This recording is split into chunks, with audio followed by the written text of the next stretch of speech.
on for just a quick moment. This is Not Made, by the way, and I'm Rachel. I'm about to go in the garage and put together my displays. This day is getting away from me, but I did get to go on a little hike, so there was that. I haven't done, just market stuff, but I wanted to show you the two things that I got done that were in my spare parts basket. So I went ahead and I got the sea turtle finish, like I had mentioned. Put some stinker eyes in it. So this one's got bigger eyes than the other ones that I had done. This is the Fred the Turtle pattern by, I don't remember now, CJ Designs blog. So I make it in smaller, the velvet yarn, and that's what it looks like. So it's quite small, but I'm still going to put a price tag for what I think it's worth on it, and we'll just see if it sells.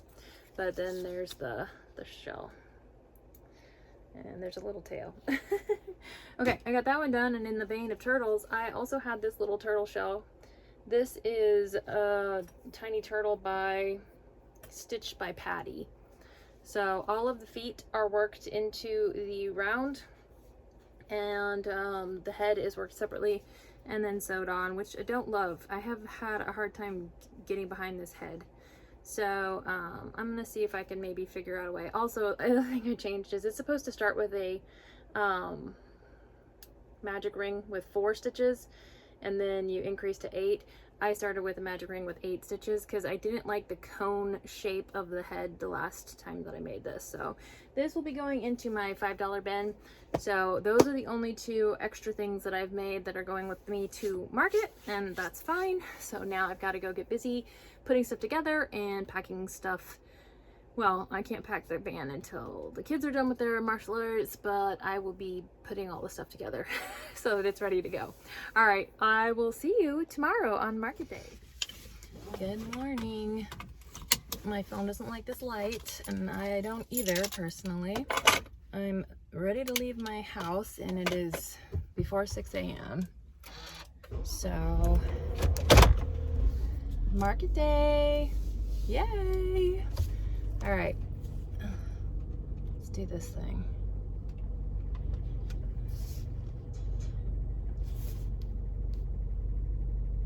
Okay. All right, so yes, it is about an hour and 20-ish so minutes before I can get to the market.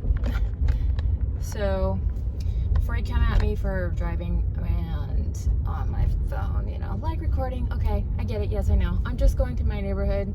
Nobody is up at this time of the morning on a Saturday, and they are not insane, that's why. As for me, I probably checked the insanity box, but here we go. We're gonna see how this market goes. Again, this is the first time market for me, so I'm excited to get a little feel for it. But we're gonna see. I don't know if it'll be an accurate feel, to be honest, because the weather is going to be potentially a little bit of an issue today. Maybe not, who knows? But regardless, I'm excited about the day and see what it brings.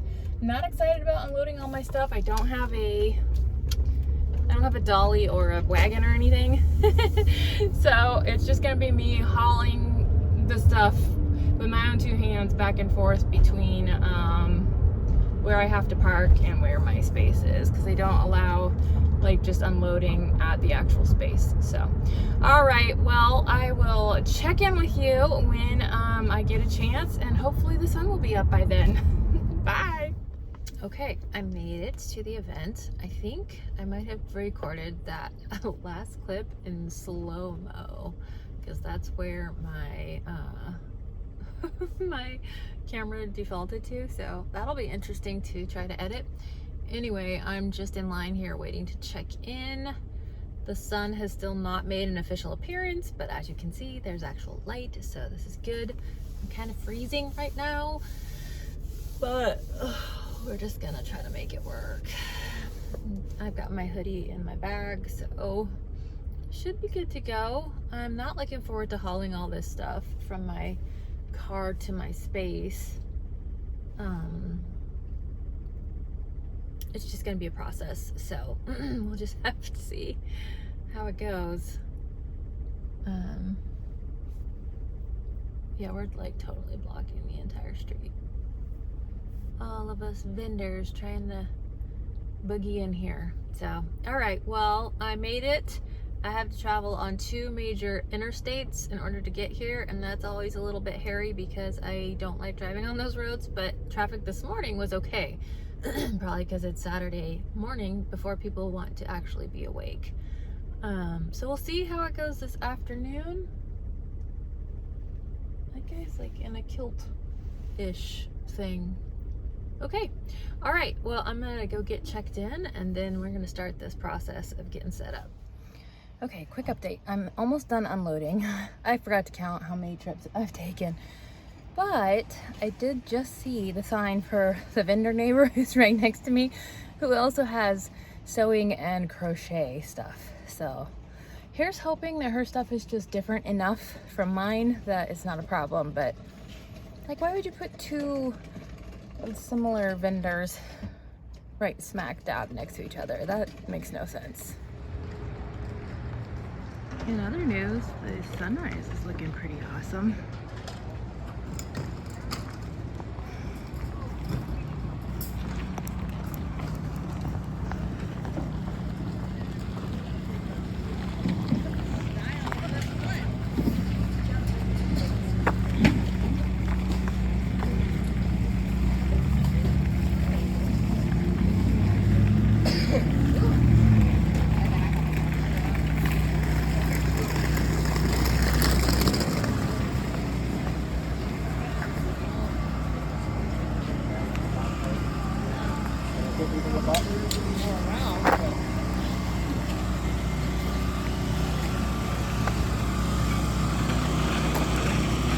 Alrighty, home sweet home.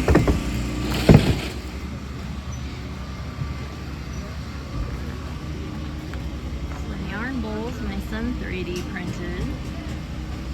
Got our eggs and bacon, boxer polar bear. I need to set those signs up.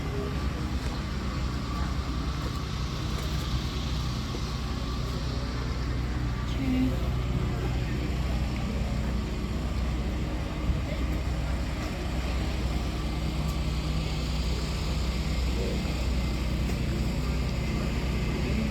All right, it's time for the market recap. I have absolutely no idea where I'm at in this video, but I had my market on Saturday. Today is Monday, and forgive my voice because I've got a bit of a head cold. I'm blaming the children. Okay, let's talk about it. As I mentioned in the couple of clips that I got at the market, they had me set up right next to the other crochet. I think there was only 2 of us. I did not walk around, so I could be wrong. But from what I could see, we were the only 2 crochet vendors out of 100-ish vendors, and they put us right next to each other, which is just such a no-no as a coordinator, I would think, you know, and I'm sure it was just an honest mistake, but at the same time, like, you know. So that was frustrating. Now, the lady who was the other crochet vendor was absolutely the sweetest ever. Patty is her name. And she had just started doing vendor events with this same coordinator, same location, this past fall. So in Arizona, we have a fall market season. We have a early spring market season, which usually wraps up around April because it is just way too hot to have any kind of outdoor anything between the summer months. So she had been with this, she'd had at least 3, I think, other events at this location. So she shared some information with me about, you know, her experiences and so on. And then she did say that this day seemed a little slow compared to some of the other markets that she had been at the same location. So, you know, I can kind of take that into account a little bit. But also, it was just being right next to each other was bad. Her pricing was quite a bit lower than mine, which, you know, pricing is individual. Everybody makes their own prices. You know, if your goal is in actually having a decent Sorry, there's fuzz flying everywhere. That's what happens in a craft room. If your goal is to have a decent, return, or for me, I at least want to be able to support this yarn habit that I've gotten into, right? Oh my goodness. It's all over. What is it? Where is it coming from? Like, I'm not even working in here right now. Okay. Refocus. Let's bring it back. Okay. I don't know. I think that if we put our prices too low, then we're doing a disservice for people who are trying to make this their actual business. But at the same time, I'm not going to, poo-poo anybody's pricing, because that's individual, and you make it work for yourself, I've heard plenty of people go on diatribes about pricing and whatnot, and that's fine. You price yourself, and I wasn't about to adjust my prices because hers were different. I price my items at a price that I think is fair for the time and materials that it takes to make them. When I have to buy a skein of black and it's $13.99, that has to go into my accounting in my brain to a point. Like, I'm not as organized as some of y'all with your spreadsheets and all of that stuff, but I have to take that into account. I can't just price my stuff at nearly nothing because of the time it takes and the materials that it takes. So for me, that was a bit of an issue, because she had lower prices, and it was fine. It was whatever. Let's go over what I sold and then we'll talk a little bit more about the market in general. Okay, well, I donated the mermaid that I had made for last year's advent calendar. I've been trying to sell that thing and I already had it priced lower than it was probably worth, considering how much effort goes into that piece. But I donated that to the raffle. Don't know who won it. It doesn't matter. So that was a negative right off the bat, but I'm not even going to count that. I just have to take it into account for my inventory. Oh, let me talk about, I did do an inventory check before the market, because as I mentioned in my last video, I was concerned about not having enough stuff, and it's whatever. But after I did go through my inventory, before I add in Anchor, because I don't really count him, since he's more of just kind of like a showpiece, not so much to sell. Like, I would sell him if somebody wanted to buy him at the price I have him marked, but I had 1,278 in inventory before Anchor, and then I made a few things after the fact. I made the sea turtle, the tiny turtle, and then while I was at the market, I made another emotional support pickle and a little Poggy's Place Curdlings capybara, just while I was sitting there. So I haven't added those into the total to know exactly how much I had as inventory, but you get, general idea, somewhere in the $1,400 range, I would say. Okay, so I sold one of the 3D printed dragon eggs, which I was really thrilled with the little ditty decks inside. Yes, that thrilled my little heart that one of those sold. I did sell one of my gingerbread men, my bigger-ish gingerbread men. I don't have pictures. I'm not going to put them in. Sorry, guys. I'm just not that fancy right now. But you've seen them before if you watched any of my videos. None of them sold. Well, I sold one. Yeah, I had 3 at the Christmas market. I sold one. And then, so I had 2 left over. And I wasn't going to bring any Christmas theme related stuff. I have a little basket with some of the stuff that I set aside.